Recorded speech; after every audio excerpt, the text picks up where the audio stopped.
मुख्यमंत्री झाल्यानंतर देवेंद्र फडणवीस हे पहिल्यांदाच मनसे अध्यक्ष राज ठाकरे यांच्या भेटीसाठी गेले। राज ठाकरेंच्या शिवतीर्थ निवासस्थानी दोघांमध्ये जवळपास तासभर चर्चा झाली।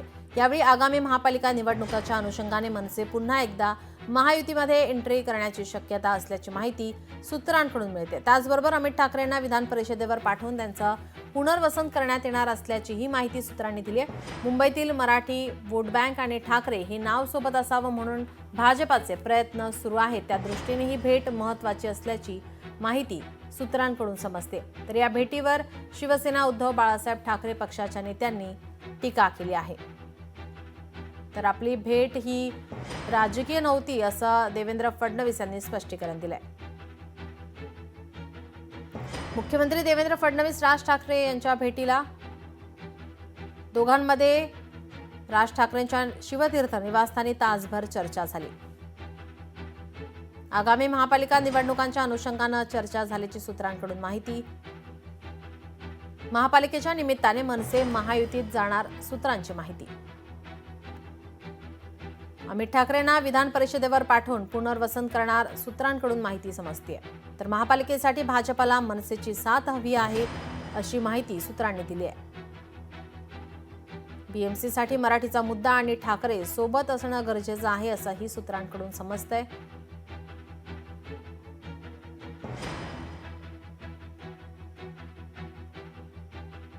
तर या भेटीनंतर आता शिवसेना उद्धव बाळासाहेब ठाकरे गटाच्या नेत्यांकडून आता टीका होतीये, प्रतिक्रिया समोर येत आहेत।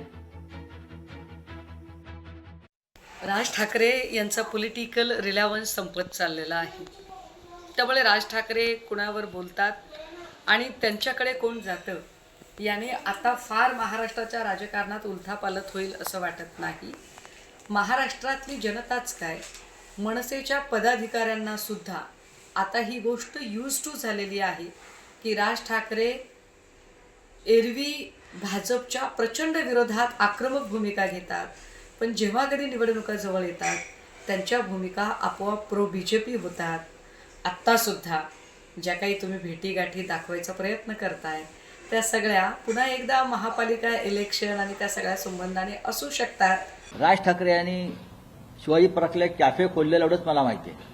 तिथे लोक चहा पाण्याला येत असतात सातत्यानं आणि तो सगळ्यांसाठी खुला आहे आणि चांगली गोष्ट आहे। राजकारणामध्ये असं चहापान होत असतं आणि एक चांगला कॅफे असेल तर लोक जात येत राहतात। लोकांनी छान नजारा समोर पाहायला मिळतो, बसायला जागा मिळते, उत्तम। मग राजकीय नेत्यांनी एकमेकांना भेटावं पण नाही का? तुम्ही असं सांगा, आता कुठे राजकीय कुठल्या निवडणुका नाहीत, नाही लोकसभा संपल्यात, विधानसभा संपल्यात, महापालिकेच्या निवडणुका अजूनपर्यंत अधांतरी आहे। जोपर्यंत सर्वोच्च न्यायालयाचा निर्णय लागत नाही तोपर्यंत त्या सुद्धा होणार नाहीत। त्यामुळे मला असं वाटतं की काही कौटुंबिक गाठी भेटी असतात शिवतीर्थावर। कधी कधी आम्हालाही जाण्याचा मोह होतो। ते कांदे पोहे आमच्या वहिनी चांगले बनवतात, चहा चांगला तिकडे मिळतो। त्यामुळे शिवतीर्थावरचं तीर्थ जर पाहिलं आम्ही गेलो तर त्याची बातम्या करू नये। ही कुठलीही राजकीय भेट नाही।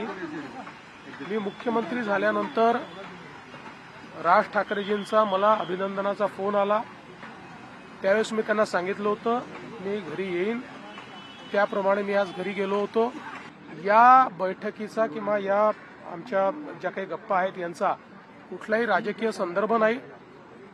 केवळ एक जी मैत्री आहे त्या मैत्रीकरता मी त्यांच्या घरी गेलेलो होतो। मुख्यमंत्री झाल्यानंतर फडणवीस साहेबांची भेट झाली नव्हती, तर आज एक फक्त सदिच्छा भेट होती। याच्यामध्ये कुठलंही राजकीय काही नव्हतं, सदिच्छा भेट होती आणि त्यासाठी ते आलेले। आपल्याला माहिती आहे सन्मान्य राजसाहेबांचे आणि फडणवीस साहेबांचे खूप जुने आणि वैयक्तिक संबंध आहेत आणि त्यामुळेच ही एक सदिच्छा भेट होती। मला काही कल्पना नाही त्यांची भेट झाली की नाही हे सुद्धा काही मला माहिती नाही, परंतु फडणवीस साहेब भेटत असतात त्यांना, ते फडणवीस साहेबांना भेटतात, शिंदे साहेब पण त्यांना भेटतात, ते सुरू असतं।